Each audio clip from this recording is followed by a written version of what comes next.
एक समय की बात है, एक आदमी था जिसकी 4 बीवियां थीं। वो चारों को बहुत प्यार करता था। हर बीवी अपने आप में खास थी। पहली बीवी बहुत सुंदर थी और हमेशा उसे हंसाती रहती थी।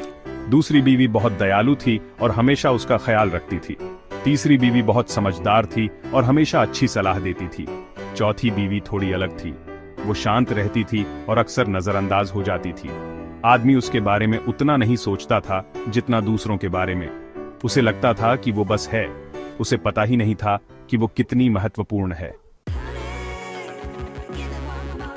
एक दिन आदमी बहुत बीमार पड़ गया।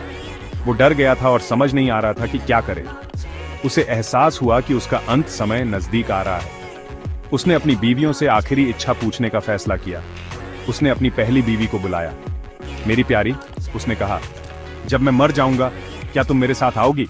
पहली बीवी चौंक गई। तुम्हारे साथ आऊं? उसने कहा, लेकिन मेरे प्यारे पति, मुझे जिंदगी से प्यार है। मैं ये सब छोड़कर कैसे जा सकती हूँ? उसने अपना सर हिलाया और जल्दी से कमरे से बाहर चली गई। आदमी उदास हो गया, लेकिन उसने समझा। उसने अपनी दूसरी बीवी को बुलाया। मेरी जान, आदमी ने अपनी दूसरी बीवी से विनती की, क्या तुम इस आखिरी सफर में मेरे साथ आओगी? दूसरी बीवी ने उसे दया से देखा। मुझे बहुत दुख है, उसने कहा, लेकिन मैं नहीं आ सकती। मेरा फर्ज है कि मैं अपने बच्चों की देखभाल करूं।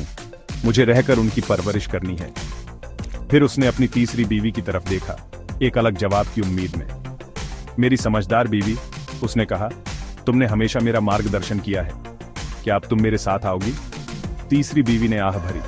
मेरे प्यारे, उसने कहा, मेरी समझदारी इस जीवन के लिए है, अगले के लिए नहीं। मैं तुम्हारे साथ नहीं जा सकती। आदमी को बहुत अकेलापन महसूस हुआ। वो अपनी चौथी बीवी के बारे में लगभग भूल ही गया था। उसने कमजोर आवाज में उसे पुकारा।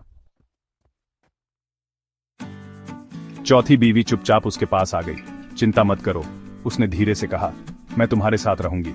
मैं हमेशा तुम्हारे साथ रही हूं और मैं तुम्हारे साथ जाऊंगी, चाहे कहीं भी हो। आदमी हैरान रह गया। उसे कभी एहसास ही नहीं हुआ कि उसकी चौथी बीवी उससे कितना प्यार करती है।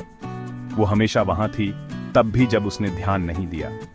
चौथी बीवी हमारी आत्मा को दर्शाती है। हम अक्सर दुनियावी सुखों और चीजों के पीछे भागते हुए इसे भूल जाते हैं, लेकिन हमारी आत्मा ही है जो अंत तक हमारे साथ रहती है।